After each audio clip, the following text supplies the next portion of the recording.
Some of you may know that I use the back window of my car as a mobile bulletin board, if you will. I put whatever God tells me to put on it, whatever message He has for the people, and then I bring it to the streets. I bring it out to the public. Right now, the message on the back of my window says, Joseph Smith married a 14-year-old child when he was 37 years old. Jesus said, you will recognize them by their fruit. Matthew 7:15 through 20. I was at Costco today getting gas, and this sweet woman came around the corner and said, I've been reading your message, but I don't understand what fruit means. I don't understand what that means. Can you explain it to me? So for any of you that may not understand this passage, I'm going to read it to you and we can chat about it. Or rather, I will talk to you about it. So this verse is, again, Matthew 7:15 through 20.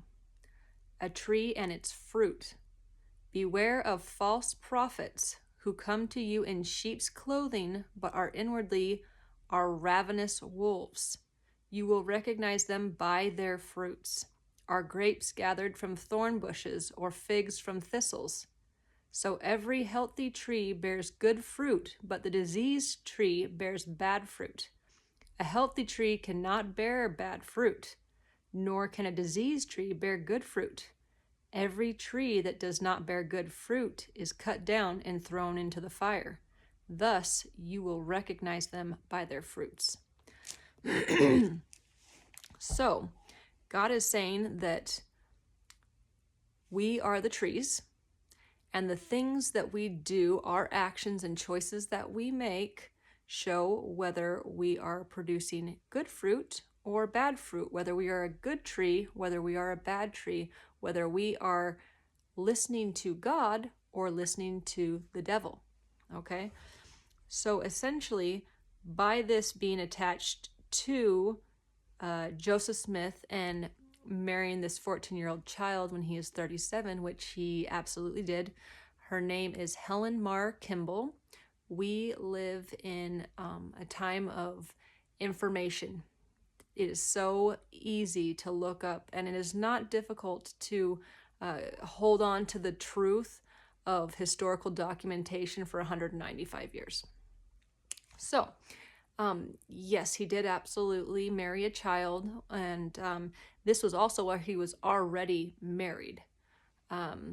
So if we look at Joseph's fruit and the ways that he was living his life,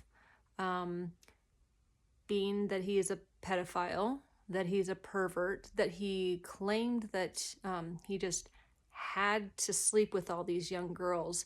God told him to do it.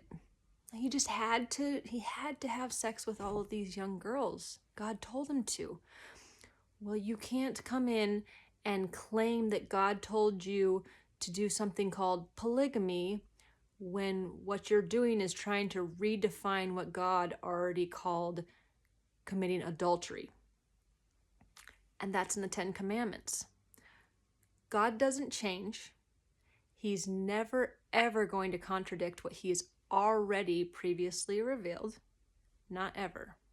Okay, so when he comes in trying to claim that God said that he had to marry all these women, he had to have sex with all these young girls, which it was not just the 14-year-old, he had collectively many 16, 15, 17 years old, all while he's approaching 40 years old, okay? So him trying to claim this, he was not listening to God, okay? So if he was not listening to God, who was Joseph listening to?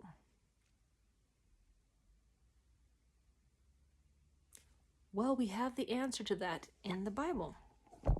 So in fact, we can turn to 2 Corinthians 11, verses 12 through 15. I'm going to read it to you now.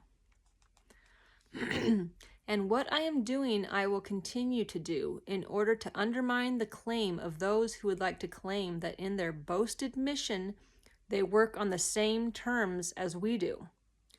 For such men are false apostles, deceitful workmen, disguising themselves as apostles of Christ.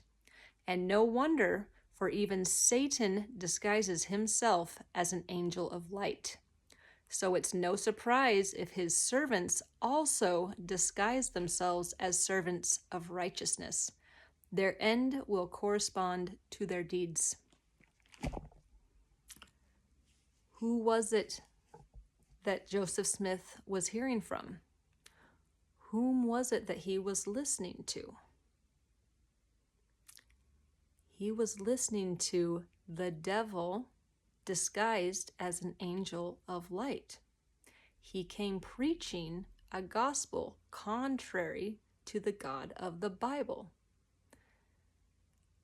You guys, it's very clear. It's very clear. And I'm going to continue to tell you the truth, regardless. Like, I know this might hurt people's feelings because they've put all of their trust and faith in this false religion. They've put all of this belief into this false prophet.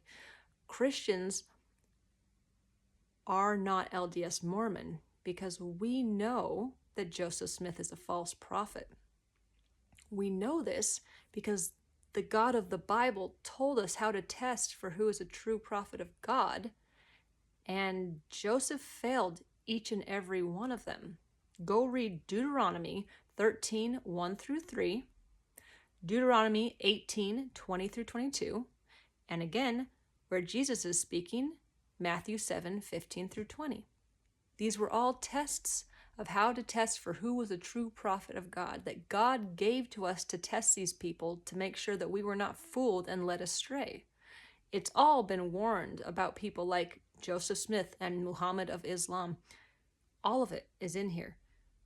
It talks about not worshiping false idols like Buddhism and all of their idols that they worship, Catholicism, and worshiping Mary and saints. All of it is lined out right here in the Bible. You just have to read it.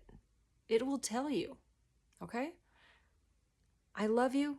I hope that you're hearing what I'm actually saying and that it is with love, because I do love you. I want you to understand the truth. And may God gift you ears to hear and eyes to see.